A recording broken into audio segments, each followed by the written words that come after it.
Loving Sai Ram, Brother Sainath Vadathirthanathan, the Sri Satya Sai Global Council Trinidad and Tobago lovingly welcomes you to the series Awake, Unite and Inspire.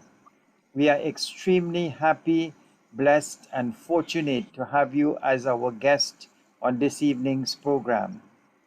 So Brother Sainath, share with us, how did you first come into contact with our beloved Mother Sai? Sai Ram, thank you so much for giving me an opportunity to share my experiences in this chat session. Sai Ram Swami, please speak through me, enjoy the conversation and be blissful. Thank you, Swami. I would like to recall Sai Satcharitra of Shirdi Sai Baba, wherein he has mentioned in a few chapters how he pulls his devotees to him like a sparrow. He uses the word sparrow. So how he was able to pull his devotees. Same way, Swami also pulled me like a sparrow, and he made me his devotee. After he pulled me, it was blissful, it was enjoyable, but the process of his pulling was terrible. I mean, I had suffered a lot during that time, but it was worth it. So it took some time for me to digest it, but the process was very painful. But once I came to his fold, it was so good. Tracing back, in India, we used to say, hey, so and so person was born with a silver spoon. To be very frank, I was born with a golden spoon in my mouth. Because when I was born, my father was in railways. He was an engineer there in railways, and he always traveled by first class train. So right from my childhood, I have always traveled by first class, never by a second class. And we had servants for washing clothes, for ironing, name it. We had one servant for each duty in our class. That's how I was grown up. And I was able to get into an engineering in a very good institute, and I passed out very high score marks and all that. And so I got opportunity to work in one of the best companies in India, that's Larsen& Toubro, and of course in other afterwards multinational companies and all that. So I was so successful in my career that at the age of 30, I had a chauffeur-driven car and an administrative assistant, and where I can dictate, letters, and that person used to type it out, and I used to sign it. That's how I was so successful that many times even seniors to me later on reported to me. That's how successful I was. Then Swami decided, okay, enough. You enjoyed your life. Now come to me. And then the collapse happened. I am using the word collapse. Before that, even when I was successful and when I was in a multinational companies and all that, I would love to conduct training programs. I love to conduct seminars. I had conducted a lot of seminars and training programs. And I do remember right now, even I was conducting a training program for highly decorated military professionals, of course, on a technical subject. But that's how I was so good, and I have a passion for it. So training. So I had my colleague with me, whom I had trained him, and then I made him to, take a training program and all that. And he was almost 10 years younger to me, and we became very close friends. And then one day he said, "Hey, why don't we start our own training program? You guys, you are so good in training, and but you are doing it for a company. Why not we start our own training company, and we can make a lot of money?"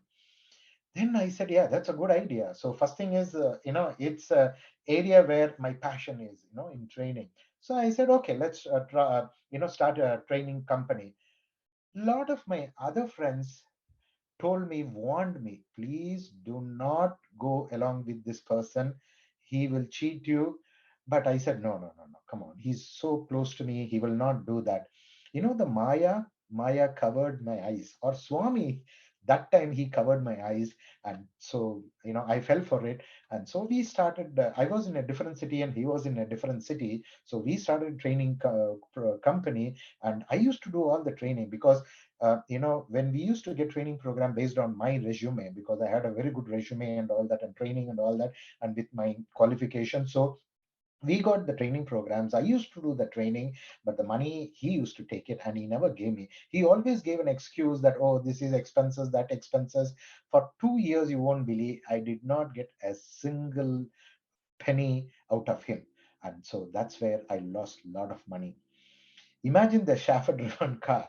Finally, those days, I had taken my family in a scooty. I don't know, in scooty, if you've heard, it's a small, scooter, two-wheeler, where my wife was sitting beside me with my two children, one in front of me and one behind me. And then, we used to travel. That's how I had come to that level, where I was and where I had. So I had lot of money and all that. And then finally, I've decided, okay, I don't think I should be with this person anyway. I think I have learned a lesson in my life that I should be very very careful with such person and all that. So then those days where I was almost 40 that time, where a lot of people were taking up a lot of computer training and coming to US. So I thought, okay, let me enroll myself in a computer training program. And I was almost 40. Imagine at 40, I'm first time touching a computer. I'm just touching my computer, but I learned and all that. And my woes did not stop there. Still I had to go through a lot of things. There were about 30, 40 people with me getting trained, and all for them visa was successful. Only my visa got rejected again. See, I mean, I was thinking, what is this? Problem after problem. Why is that my visa got rejected? And then I was so sad. And first thing is, my friend ditched me. Second thing is, my visa is getting rejected, though I've almost finished my training.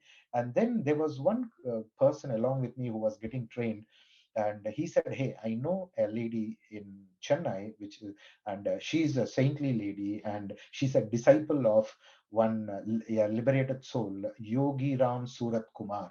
I think he's more known in the south than in north of India. He's a very liberated soul. So she's a devotee of that person. Why don't you meet her and ask her why there is a problem? So I traveled to Chennai, met this lady, uh, really a lovely lady. And I told her my woes. She said, "Okay, come tomorrow. I will check with my," because she meditates and talks to his her this thing, Yogi Ram Surat Kumar, and he said you will get an answer the next day. So I said, okay. And then the next day I went and met her. And then she said, no, no, no problem at all. That my guru told me that you will go to US. It's getting delayed, but don't worry, you will go to US. Then I was so happy. And, the way she said it, so convincing. I said, very good. Can I, meet the guru?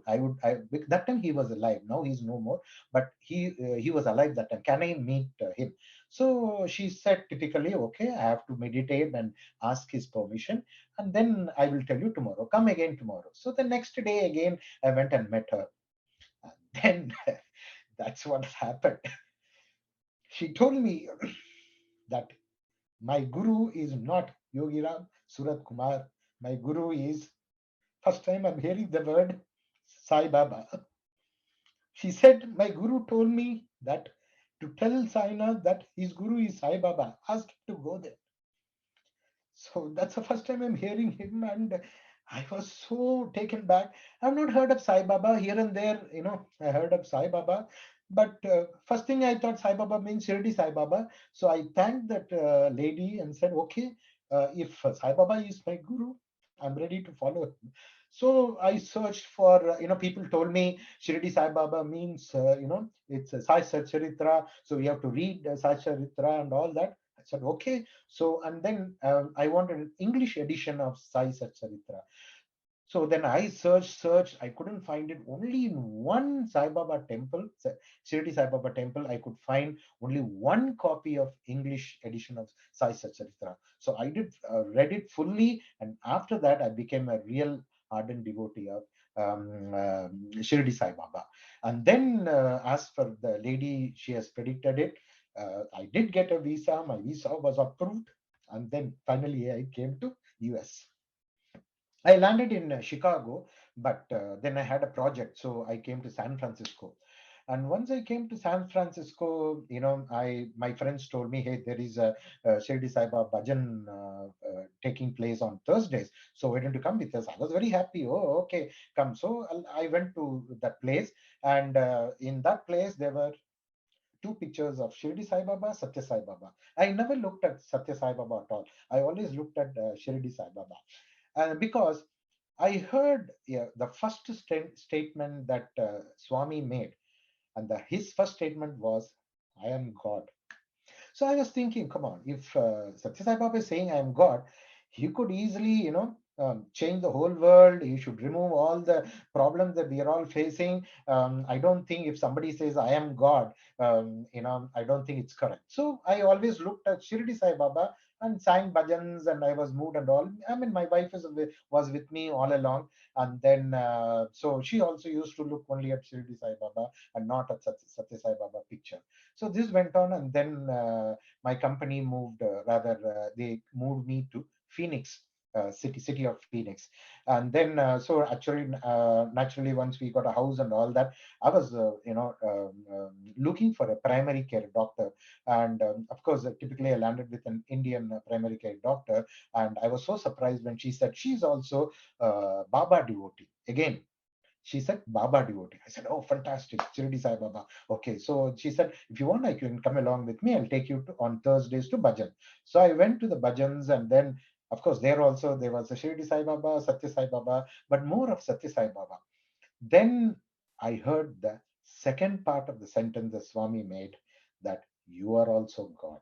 See, sometimes, in life, we don't hear people, or read it thoroughly. We only, hear half the sentence, or, half the meaning of whoever it says, whether it is a human being or any other part, that's what we hear. So when I heard the second statement that you are also God, that's how, I felt that, oh my God, I think I made a mistake. So then me and my wife, we started reading a lot of Swami's books, and we started singing bhajans, and then I started looking at Swami's picture. So that's how, and after that, no stopping. It is all Swami till date, and I'm sure it's going to be in future also. It is Sri Satya Sai Baba, and he is my guru and my God. So that's how I came to Satya Sai Baba. It was a painful journey, but worth it. Sai Ram. Thank you very much, Brother Saina. That was very touching, moving, and very tearful when you came to know that it is Sai Baba. So much emotion, so much joy filled your heart. Very, very intriguing way to come into contact with Mother Sai. And then out of that calamity of your business, it became a blessing because you met God in Yeah. human form. So, Brother Sainath, you came into contact with Sri Satya Sai Baba in a very intriguing way. What does Sai Baba mean to you today? Swami is God. Period. Swami is God. For me, especially, he is my guru. Guru means dispeller of darkness. That's what he did. He was always there guiding in my life and giving me golden rules how I should live my life. And he has given me more than 10 golden rules.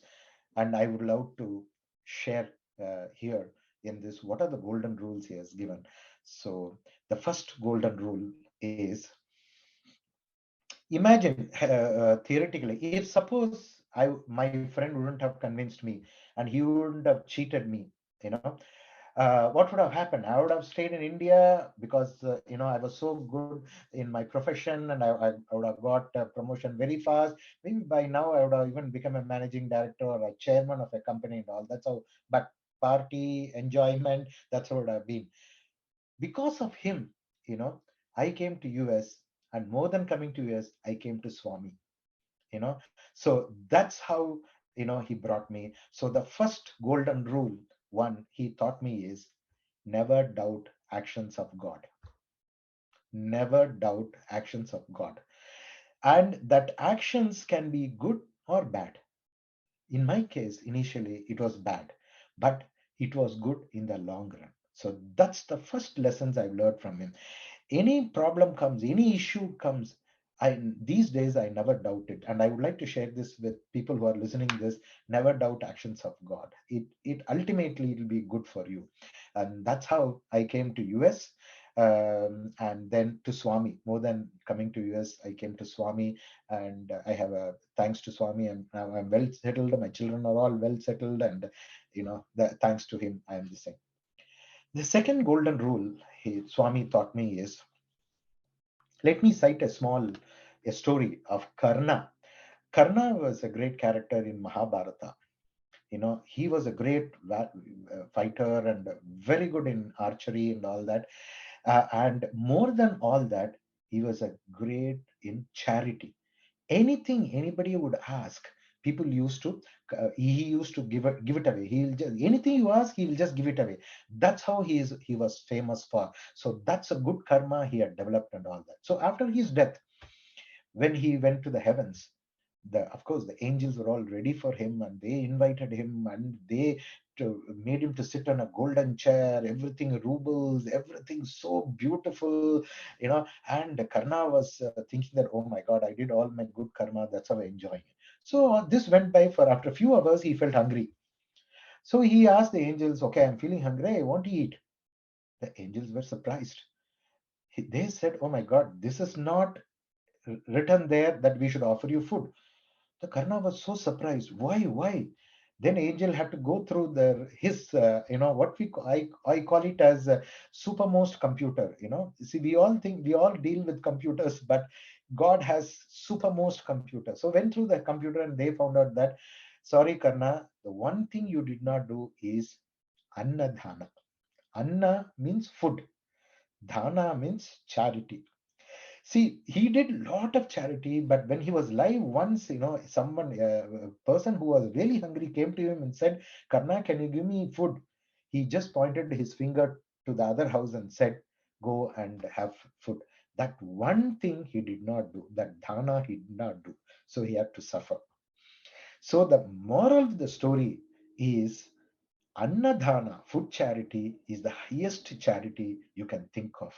So, and why I'm bringing this is, when we were in a problem, me and my family, when we did not have money, and we were suffering and all that, one thing we did not have shortage is food. Me and my family had sumptuous food. Either somebody will come and give us food, or we there was enough money for the food. You know why? Because more than me, my wife, she has a passion for cooking, and she was a very good host. So anybody coming to her house, they will be served with food. Excuse me, they'll be served with food. So when I was in marketing, suddenly, I used to bring two of my friends along with me for lunch. Food will be available. So me and my wife had done this number of times and number of occasions, that had really saved us during our problem. So that's the golden rule number two is annadhana. Food charity is the most important thing. See, any charity you do, for example, you want to donate clothes or some other thing, you try to weigh the pros and cons. Okay, whom we are giving, do they really deserve it? Are they really people who really want it, and there is a shortage for them? All that you will see. But in the case of food charity, either it's a rich man or poor man, whoever comes to your house, if you serve them food, that's the highest charity you can do. So that's one difference of annadhana. And once you do annadhana, I'll tell you, you are anyway. For example, now I feel in Phoenix, actually, I sold my house, and now I'm staying in my daughter's place in California. But in Phoenix area, I sold my house, waiting for another house, and that is taking time. We don't go out. So I used to, whenever I visit Phoenix, I'll stay in my friend's place. That lady, I used to treat her like my own daughter. Imagine the amount of care she took care of me. And every morning, because I take computer calls at 6 o'clock in the morning, 6:30, when I am taking calls, she used to come, keep the coffee and crackers near me, and said, "Uncle, please take it," and all that. And she used to cook and prepare and pack my food. And when I go to the office, she used to send them. She's such a great lady. I stopped her calling my daughter, because I called her Amma, mother, because mother is the one who will take care of their own son. So that's why even now also there is no dearth for food. Wherever I go, when there is no house, but there is somebody to take care of food and other things and all that. So I still feel that annadana, what we have done or what we are doing now, is the greatest charity. That's the golden rule number two that Swami taught me. Golden rule number three. Again, here is a small short story. I'll do it fast. There was a story where a monk and a disciple was entering a village. So, and when they entered the village, both of them saw a rich man torturing a servant, and trying to take a lot of work from him, and that poor guy was really suffering. And the disciple was very upset, and he went and tried to fight with the rich man and said, "Why are you doing this?" And he was trying to argue, and physically tried to hit him and all that. Then the monk stopped it and dragged the disciple away and said, "Please don't interfere. Don't this thing. He's doing his karma. You try to only advise him, but if he doesn't take it, you have no right to advise him," and all that. So then the disciple got cool, and again they went out of the village. And after 2 years, again they came back to the same village, and those both the monk and the disciple saw a snake really writhing in pain, and a lot of ants were trying to bite that snake and trying to eat it away. Then the disciple said, "Oh my God, poor snake, how it is suffering." Monk said, "That snake is that rich man born in the form of a snake. Because of his karma, now he is suffering." Then disciple said, "Should we not help him out?" He said, "Yes. When no, because I know that he's suffering because of his past karmas. Please don't interfere in the when someone is going through the past karmas." Even Swami has said that. Swami has mentioned number of times. In a minute, I can easily remove your karma, but no, I want you to go through the karma and finish the karma this time. Even Shirdi Sai Baba, when someone wants to jump into a well and then commit suicide, he says, "Okay, commit suicide and then escape this thing. But next janma, when you are born, you'll go through it. Are you ready to go through that again?" That person backs off. So, when whatever the karma, the person goes through it, either suffers it this birth or next birth. That's the story in the monk and the disciple. So, golden rule number three that Swami has taught me is respect and accept the law of karma. That's the lessons he taught me. When I suffered, I was terribly, because I'm from a family of very orthodox family. We used to really do a lot of pujas and sing and all for God. But even that time, when I went through the problems, I was really against God. But now, when any problem comes, I just say thank you, because as you sow, so you reap. We sometimes forget what we sowed, what bad karmas we did it. So we forget that, because as human beings we forget it. But when you're reaping the effect of it, that time you really feel bad. But you always forget what bad you did. Accept it. So today when I have any problems or any issues comes up, I say, okay, I accept it. You won't believe. Like Swami used to say, okay, you have a karma, like, you're holding a number of coins in your hand. I can reduce the karma by converting into a note, a rupee note or a dollar note. So it's easy to hold the note, right? To that extent, I can. Swami says he can, reduce the karma, but you have to go through the karma. That's what is. As you sow, so you reap. You have to accept and respect the law of karma. When you go through the problems, feel that okay, you've done something wrong, you're accepting it, and you're going through it. Accept it. That's what. And then afterwards, the effect of karma will not be that harsh to you. Even these days when I am going through these bad phases or bad issues, I only remember this: respect and accept the law of karma. I said, I accept, I accept, I accept. I repeat it 3 times. Saira. Thank you very much, Brother Sainath. That was really, really soul searching, very inspiring, and so much of life lessons for us from your own personal experiences. And as you said, the challenges are really opportunities for us to become closer and closer to the divinity within. So it's how we perceive the problems, how we look at them, and what we do with those problems to make us bigger, better, and stronger. And our attitude to them will determine how we navigate them successfully and beneficially. So thank you so, so much for that very, very beautiful sharing.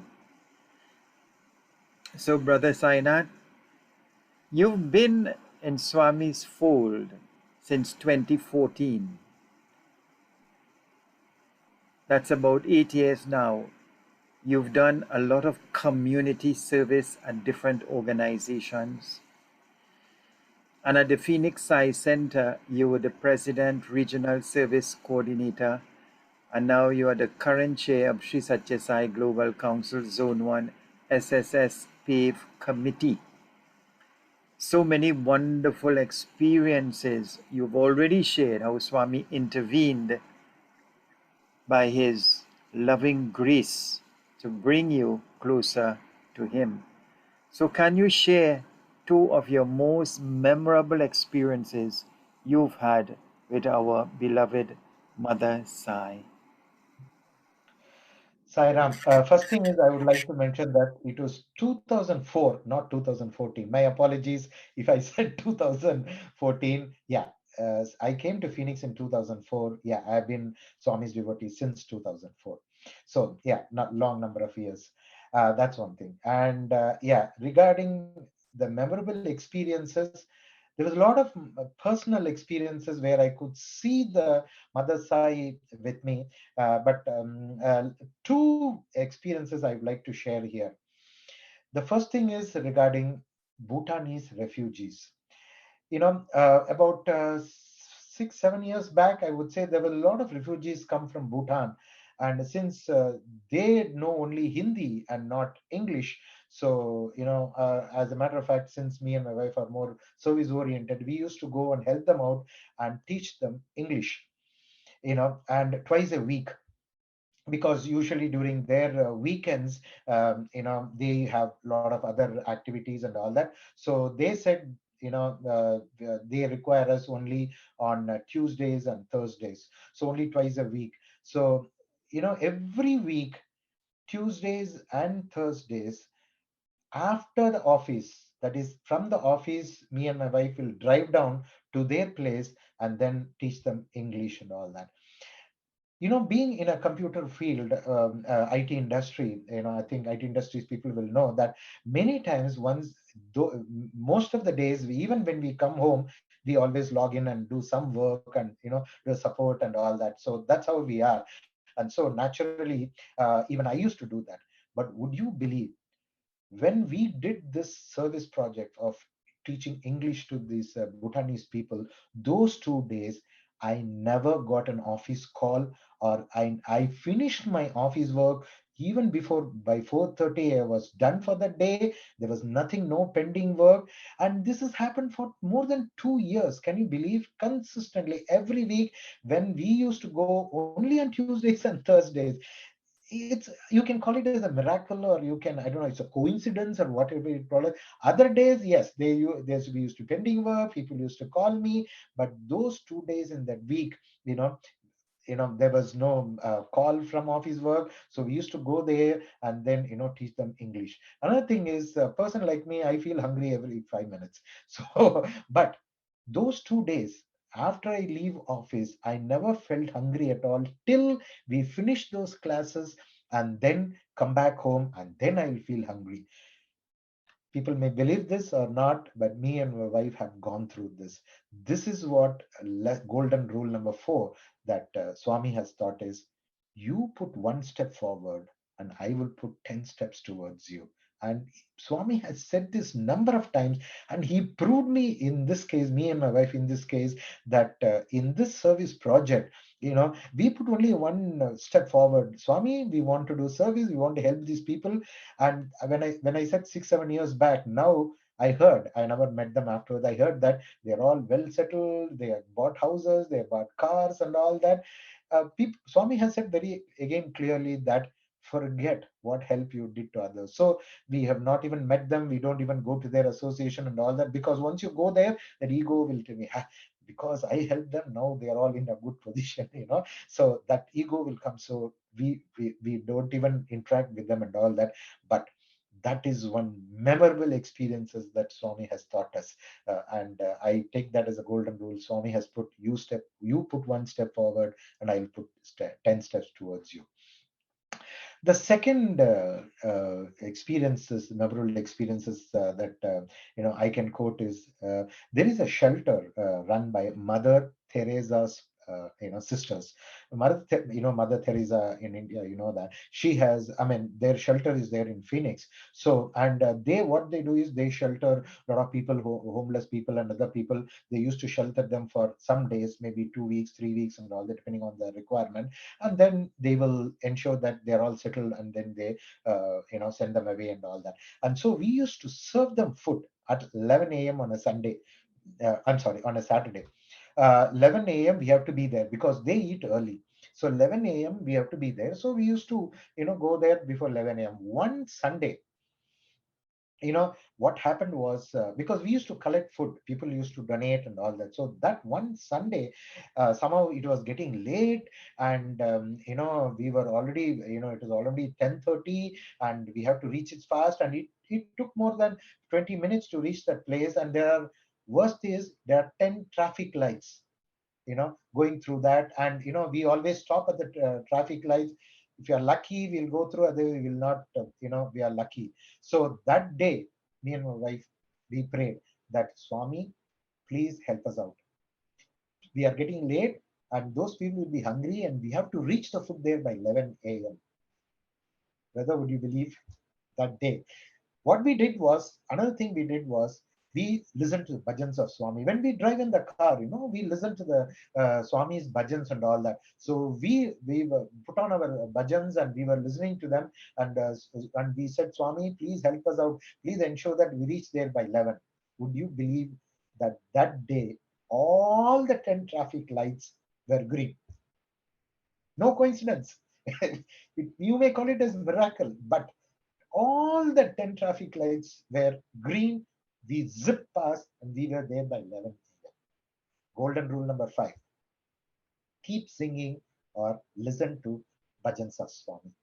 This, wherever, even when I work today, when I'm working, of course, when I'm not in a meeting or something like that, when I'm working, I always keep listening to bhajans of Swami. It motivates me. And many times, when there is an issue, and I'm not able to resolve the issue, I just listen to Swami's bhajans.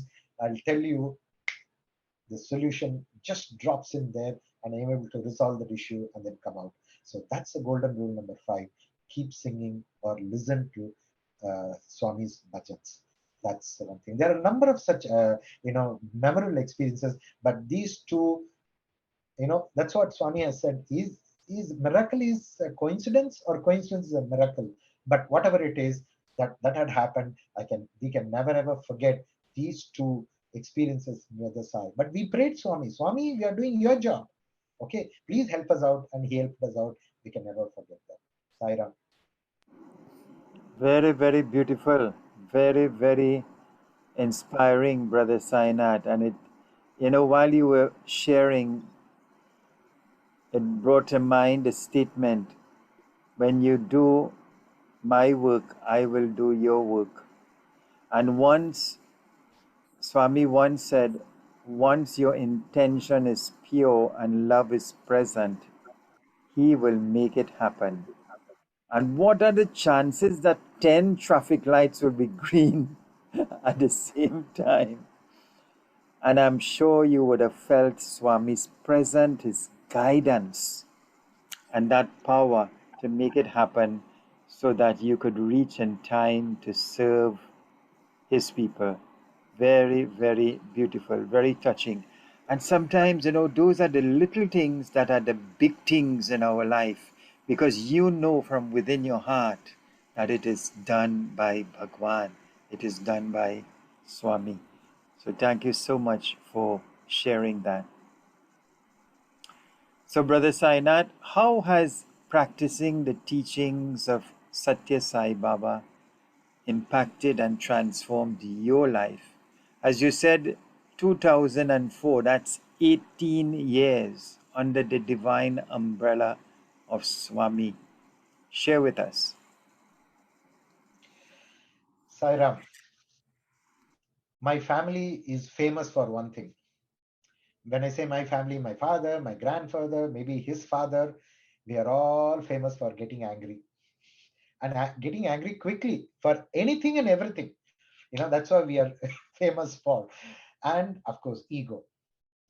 But after coming to Swami and trying to practice what he has taught, my even my own brother and other family members are surprised how these days I don't get angry.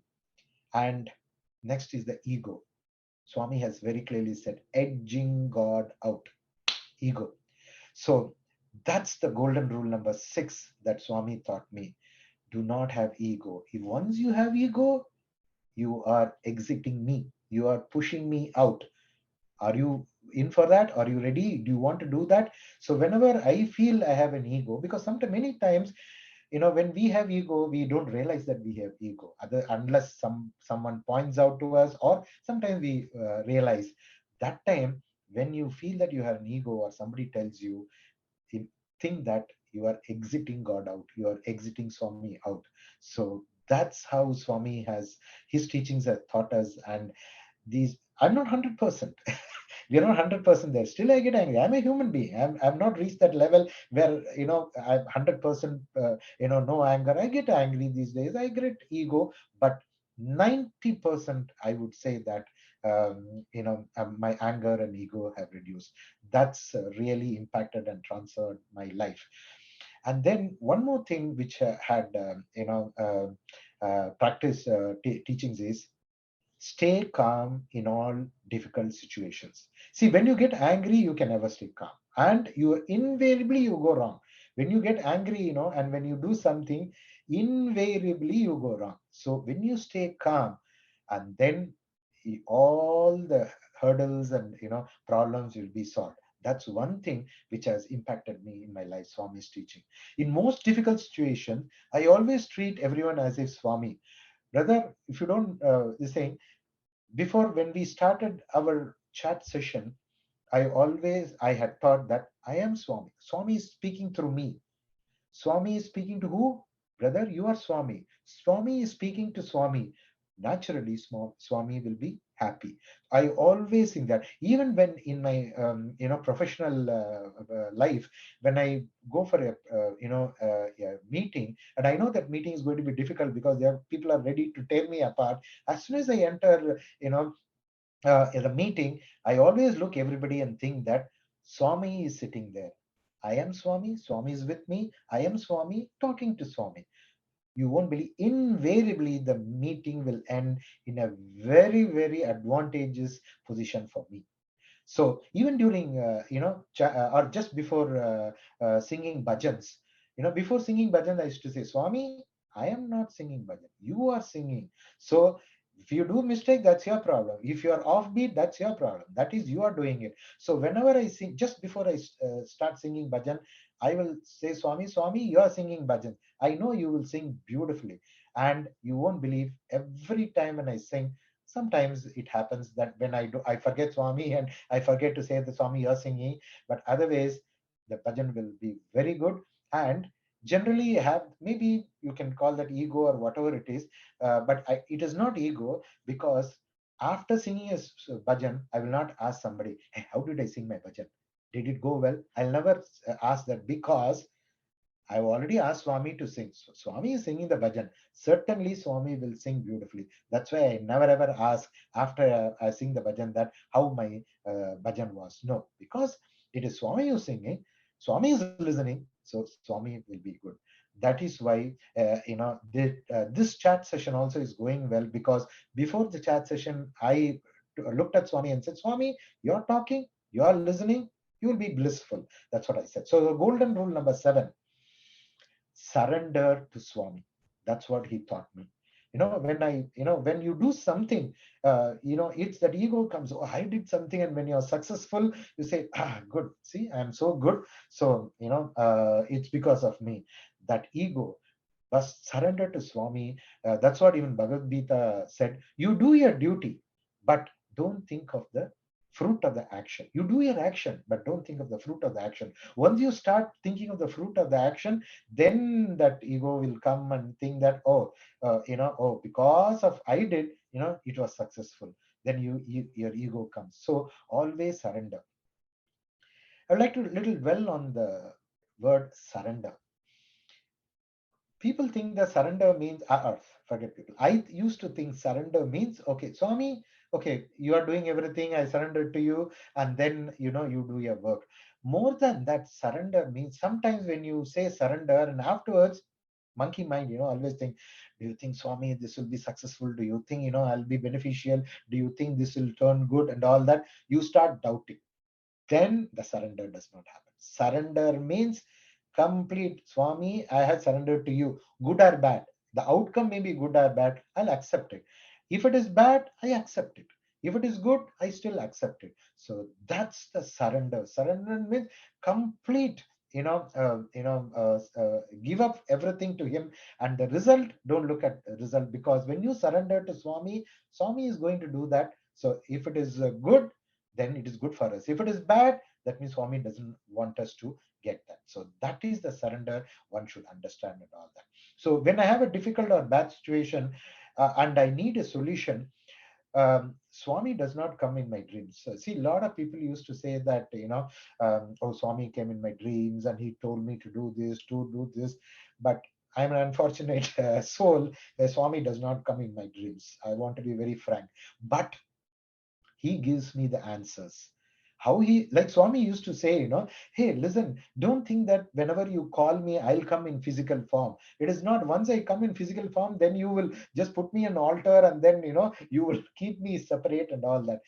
He will come in a different way and in a different context. For example, when I have a solution, a problem, when I say, Swami, please help me, he will give me an answer either in a book, or the daily Sai inspires, the email that come from Prashant Nilayam. You won't believe, that day, every day before I start my work, I first read through that Sai inspires, and I read through that, what is the today's inspire. Invariably, I'll find an answer in that. Or some person will come and tell me, some person I'll hear and all that. So and I'll get an answer to that. So one thing, that is the golden rule 8, Swami taught me is, Swami may not come in dreams, but have a constant vigil for an answer. How do you have a constant vigil for answer is, Swami is talking to us, but we are unable to hear him. That's one thing we should always remember. We are Swami is going on prompting us, do this, do that, but somehow because of our mind clutter, we are not able to hear him. So he will come in a different indirect way of giving you the answer and all that, and we should be vigilant enough to catch hold of the answer. He will give you an answer, but in a different way, indirect way. So we should be ready for that and all that. So let me give you a little, again, a small story. One devotee, his area was getting flooded, and so there was a lot of floods and all that. And people said, come on, come on, let's go. It's getting flooded." This person will say, "No, no, Swami will save me. I'll be here only." Then the flood will come to the first floor, second floor. Then he goes up to the terrace and sits there. And then a person come with a boat, and then he. Says that, come in my boat, and then I will take you and all that. But this person says, no, no, no, no, Swami will save me and all that. The boatman will go. Then the helicopter will come. He said, come on, come up, come up. I will save you and all that. But then this person will say, no, no, Swami will save me. I will not come there. Finally, he gets drowned, and then he dies and then goes to Swami. And then he goes to the Swami, and then he shouts at Swami, Swami, I said, I believe you, I believe you. Why you didn't save me? He said, you fool, I came in number of forms, and you refuse to recognize me. You refuse to even see Swami in others. So naturally, you're a fool, not enough to be, recognize me and all that. So Swami, save me, Swami, save me does mean Swami cannot come in physical form. He will come in a different way. That's one thing we should always remember. These are the very practical teachings Swami taught me. Sairam. Very, very, very powerful lessons, Brother Sainath. So you spoke about anger, one letter away from danger. And in situations when anger invades you, you also said that you stay calm. And by staying calm, you can do less damage than when we open our mouths. Because in that state of anger, we may say things that we may regret later on. So, very important lesson. And it reminds me to, Swami said, when you're invaded by anger, take a little walk, drink a glass of cold water, and look in the mirror. Because when you look in the mirror and you see yourself so ugly, you will begin to laugh at yourself. And when you laugh, you cannot be angry anymore. But I like the teaching of being calm when invaded by anger and then taking a walk away from the person or situation that has caused the anger. And then ego, you mentioned about ego edging God out. And how do you ensure that you always include God? You surrender the ego at the divine lotus feet, as you said, and truly surrender. Don't surrender and then take it back, That is what we do. We sometimes surrender, Swami, can you get a good daughter for my son? You surrender that and then you said, Swami, make sure he's well educated, make sure, so good condition. We surrender it to Swami and then we pull it back. The ego pulls it back, we're not fully surrendering. So I love what you said. When you surrender, really, truly surrender the result, knowing that whatever the result is, it's going to be in my best interest. That is true surrender. So, very, very, very nice.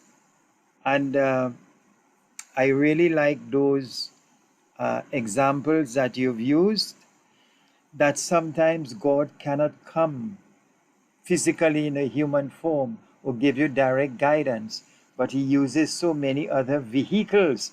And as you said, we have to be mindful and aware to catch it when it presents itself. So thank you very much, very, very much. And then to catch it, we have to be conscious and aware and living in the present moment to see the guidance of Bhagwan and follow it. Very, very beautiful life lessons, Brother Sainath. Thank you so much for sharing that. So, Brother Sainath, and I'm going to ask a question that is not part of what we had agreed, but you have been very much involved in community service. You volunteered at the Duet, the non-profit interfaith organization, where you spent 10 years helping the homebound elders. You are mentor at the New Pathways for Youth for 2 years. You're very, very, very involved in service activities. How has practicing that seva and being involved in it brought you closer to the divinity within? How have you used that service to become more God fearing and closer to the divinity within? Golden rule number 9: hands that serve are holier than the lips that pray. I always repeat these sentences and quote it when especially I'm doing a lot of training program and all that, because this teaching is everyday life.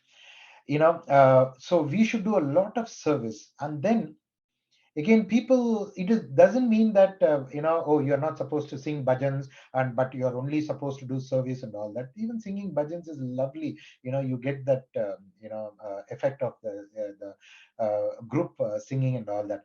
But service, some people cannot do service. For example, ladies with children, or with family with elders and all that, they cannot do service. Service doesn't mean that you have to go and go to a homeless feeding, or helping somebody and all that. No. Yes, that's a lovely service, but some cannot do it. The service can be even listening to your office colleague who has problem. That is a service. Sometimes people get so angry and they pour out their feeling. They need somebody to listen to that. And once they share their sadness or anger with you, their then they will become more calm, and this thing and all. That itself is serving. Cooking is a serving. Swami used to say, well, ladies, when you cook, you always think of me. That itself is a service. Helping your friend. This reminds me of my colleague when I was in India, when I was in a multinational company. I had a lot of people reporting to me. One person was doing really bad. He couldn't really meet his targets and all that. So almost my management said, let's relieve him. Then somehow I felt, no, I think I should help him out and all that. So I put in extra effort, asked a little more time for that friend, my teammate, and then we worked together, and then finally he became successful, and then we really turned around his shortcomings into a real success story and all that. So that even is a service. Why I am saying that is, this is again a good karma.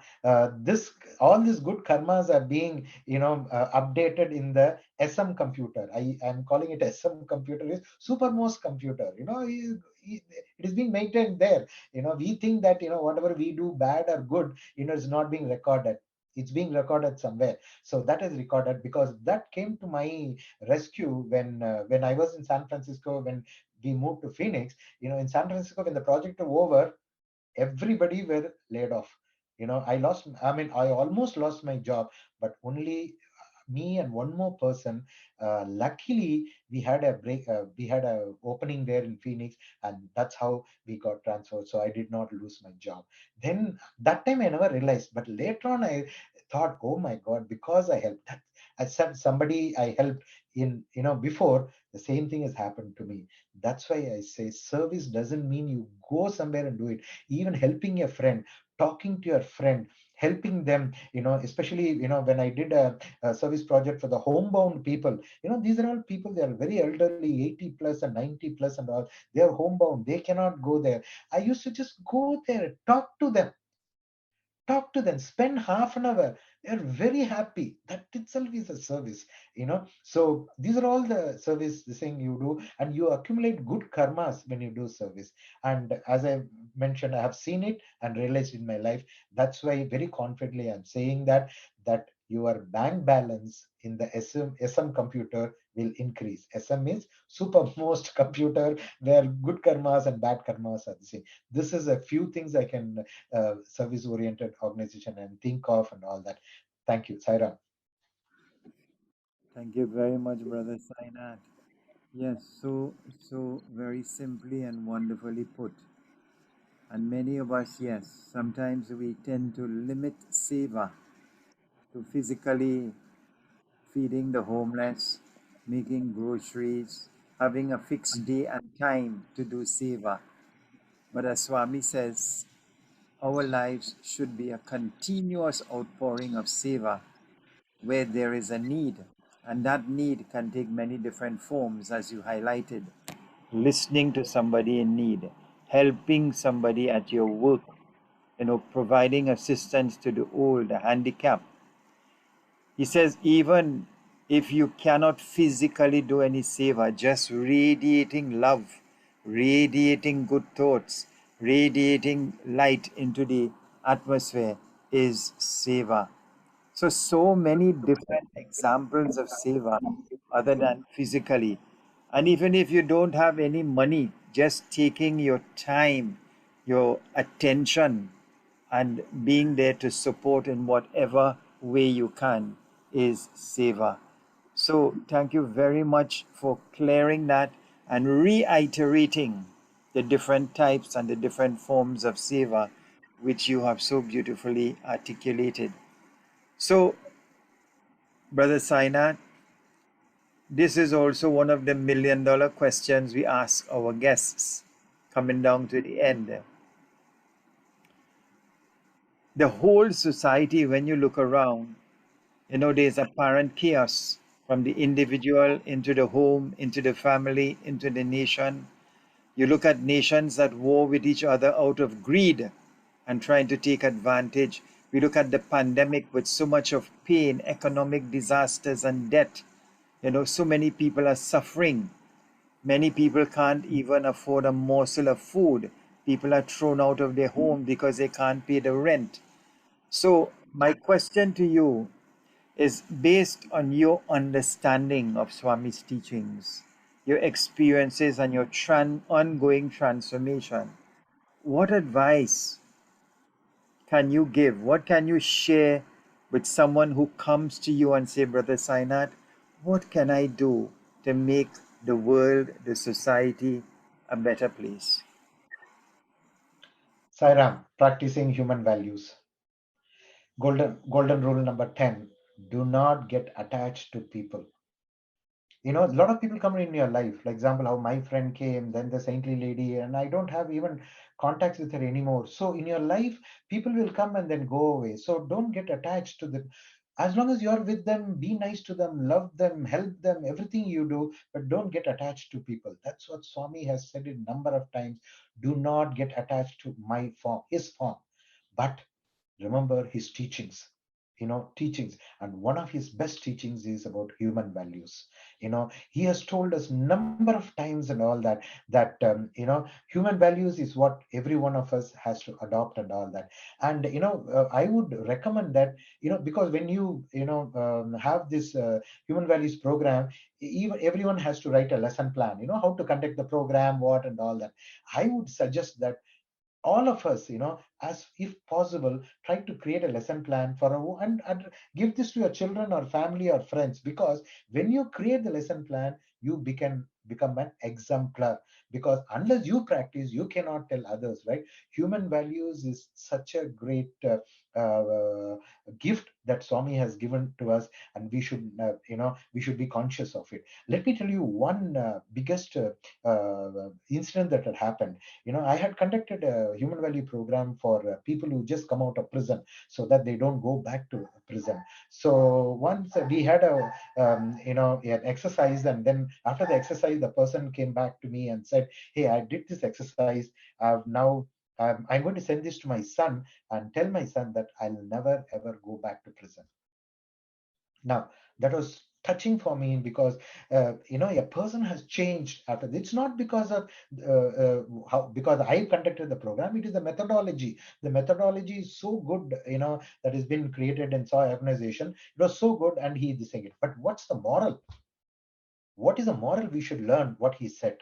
The moral is practice not to repeat mistakes. See, each one of us should go on asking ourselves, okay, to err is human. We are all human beings. We all do mistakes. But are we taking conscious effort to ensure that we practice not to repeat mistakes? This is the moral that we have to take from this incident that I have mentioned, that, and that comes only from human values. Practically applying them in our day-to-day activities. Pick one human value every week. That's what we have to learn from Swami. Implement it that week, and then review it at the end of the week. Have I really implemented that human value in my life or not? For example, non-violence. Everybody think that, oh, non-violence means physically, abusing somebody. No, even if you think badly, even if you talk badly, that's non-violence. So understand each human value very well, and consider, take one value in your week and see that you follow. So this is what I could say about human values. I think Swami has given the greatest gift the Swami has given to his human value. If we follow that, really, Swami will be very happy.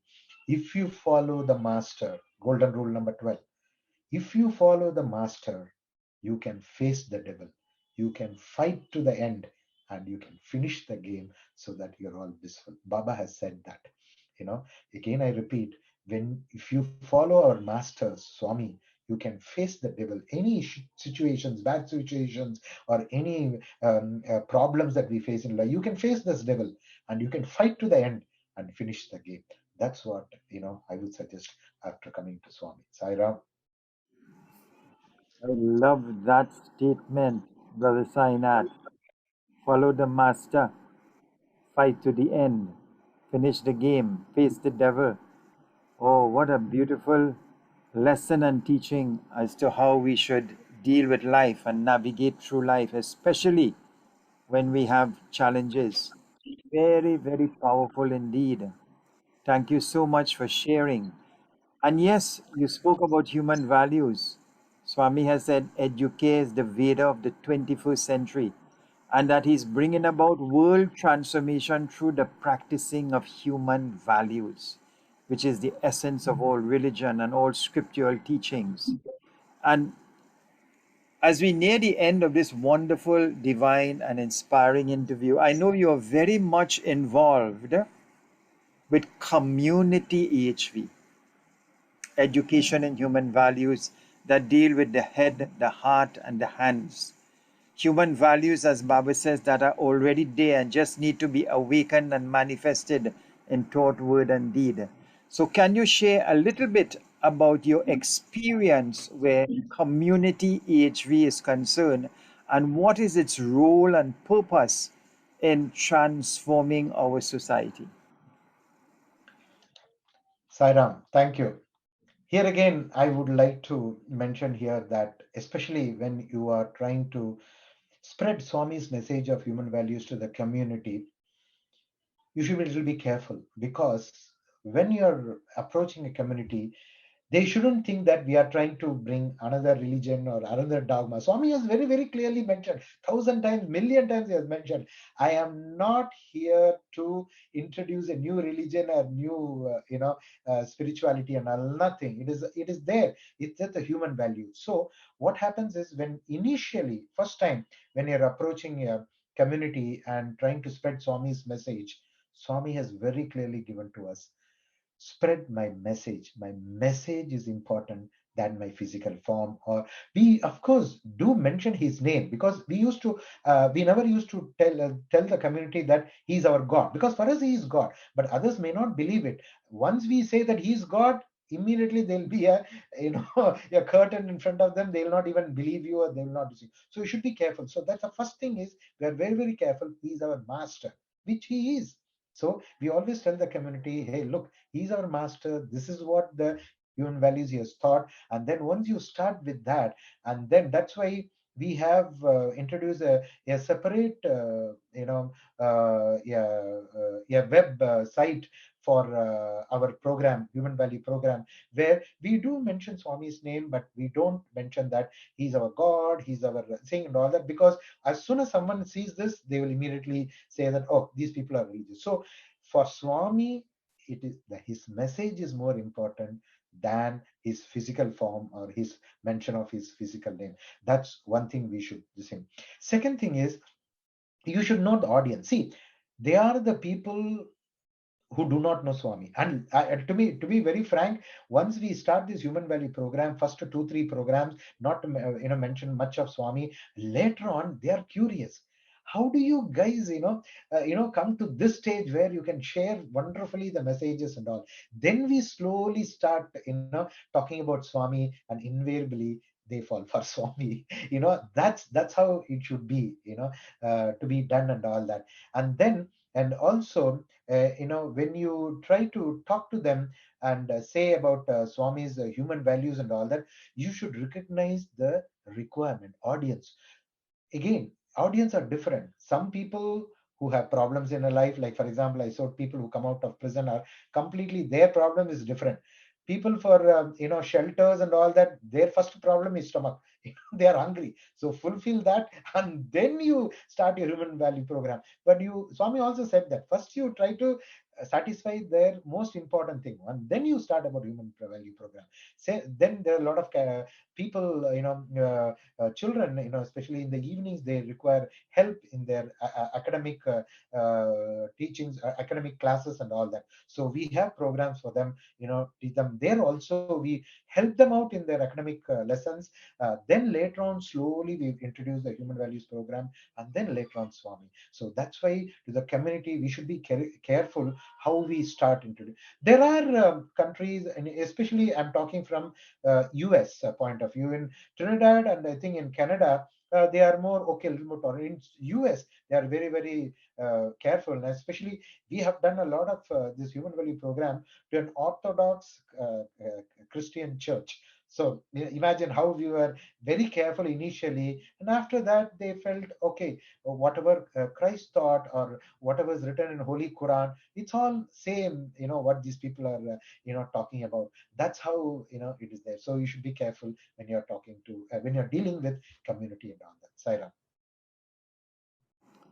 Thank you very, very much, Brother Sainath, for sharing those perspectives and very, very valuable guidelines as we interact with the community. Because, as you know, when you're teaching or sharing the teachings with devotees who have children, we can call the name of Sai freely because they are all believers. But when you go out in the community, you want to focus on his message. And those message of the five fundamental human values is really the core and essence of spirituality. So very, very important that the teaching has to be slanted according to the audience, but the end product of awakening the human values remains the same. And as you were talking about making mistakes, it reminded me of a sharing by Sister Gita Mohan Ram, where Swami told her, I don't mind if you make mistakes, but don't make the same mistakes over and over again. You can make new mistakes, it's okay, but don't make the old mistakes. So, Brother Sainath, it's been an absolute joy, a pleasure, and an honor having this wonderful, divine, and inspiring sharing with you, which could only have taken place through the divine will and grace of our beloved Mother Sai. So, the Sri Satya Sai Global Council of Trinidad and Tobago expresses gratitude and appreciation to you for taking the time to share your personal journey, your transformation, your perspective based on Swami's teachings with us. We have truly been inspired. May Bhagwan Sri Satya Sai Baba continue to bless you, guide you. May you continue to be a loving instrument in his divine mission. Jai Sai Ram. Sairam, I would like to conclude by saying just one more sentence. I have quoted about golden rules that Swami gave me. Swami is giving these rules to every one of us. Only thing is we should be ready where he is giving, what he is giving, listen. And that's what I call as CIA, constant integrated awareness. Once you are aware that Swami is teaching, he is giving these golden rules to everybody, but we should be ready and try to get that and capture that lessons from him. Saira.